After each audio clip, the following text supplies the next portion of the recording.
Have you ever had a day where everything demanded your attention at the exact same time and you felt like you were being pulled in 10 different directions? Have you ever started a day where you were so overwhelmed that you didn't even know where to start? Most of us have.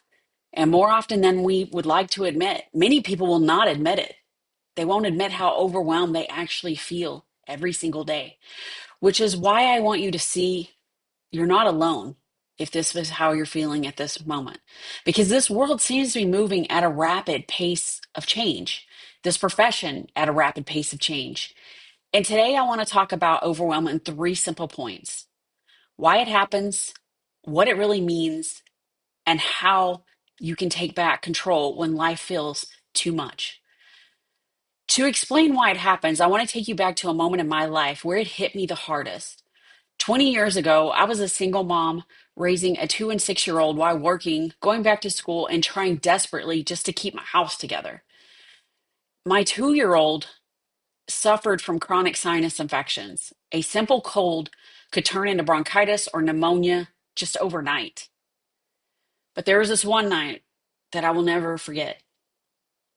She was struggling to breathe. I sat in a rocking chair, holding a tiny mask to her face as the breathing machine hissed. Her little chest rose and fell with effort, and I could hear her wheezing with every single breath. Across the room sat laundry I hadn't touched. On my desk were bills I wasn't sure I could pay, how I was going to pay because I was at home with a sick kid.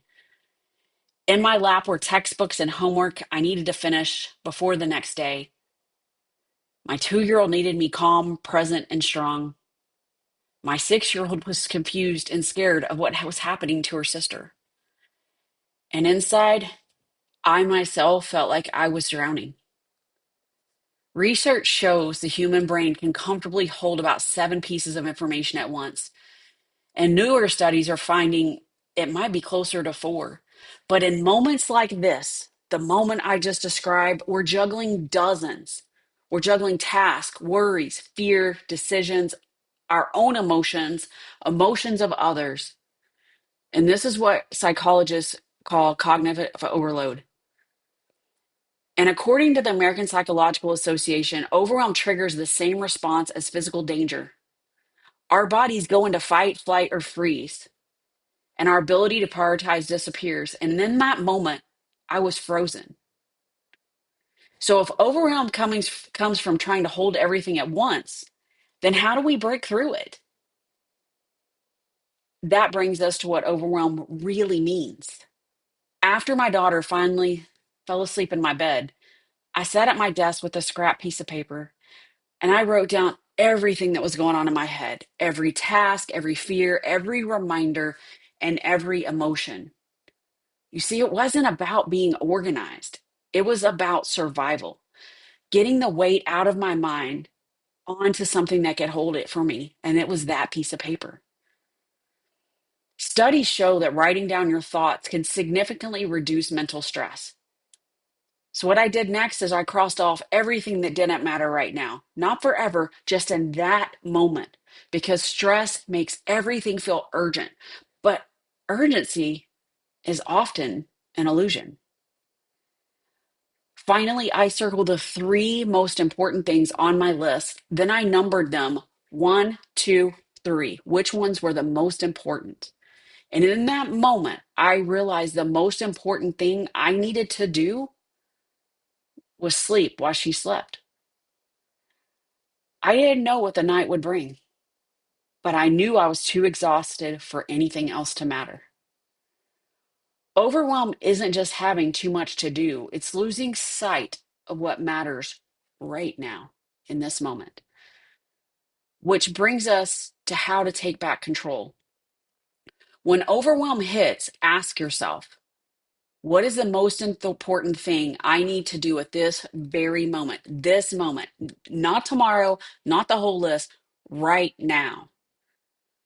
That simple question shifts your brain from here to there, from panic to purpose.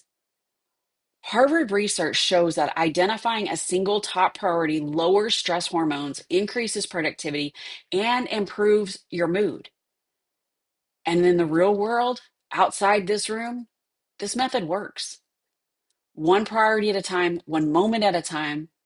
That is how I finished school, how I raised my daughters, how I built a business, and how I built a life grounded in clarity instead of chaos. But before I close, I want to tell you why this topic matters so deeply to me. That night with my daughter, holding her while she struggled to breathe, trying to be everything for everyone and not knowing where to begin, that was the night that changed my life. I made a quiet promise to myself that night. If I ever figured out how to rise out of overwhelm, I would help others do the same. And I learned something that night I still carry with me today. Sometimes the most productive, responsible, and important thing you can do is sleep. Many people underestimate how much a good night's rest can calm the mind and reduce overwhelm. But in that moment, choosing sleep wasn't weakness, it was actually wisdom. It was clarity, it was survival. And that lesson became a foundation for everything that I teach now, because no one should feel alone inside their own life. So the next time life feels like it's coming at you all at once, when you don't know where to start, when everything feels urgent and impossible, this is what I want you to do. I want you to pause. I want you to breathe. I want you to grab a piece of paper. I want you to write it all down. Cross off what doesn't matter right now. And I want you to circle your top three and do the one that matters most, even if the one that matters the most is actually getting some sleep. Because overwhelm isn't a sign that you're failing, it's a signal. It's inviting you to breathe, refocus, rest, and take the next right step. And if you don't know what that next step is, I would love for you to book a call with us to see what we can do to help you get that right next step. Thank you. And I hope this training was helpful for you.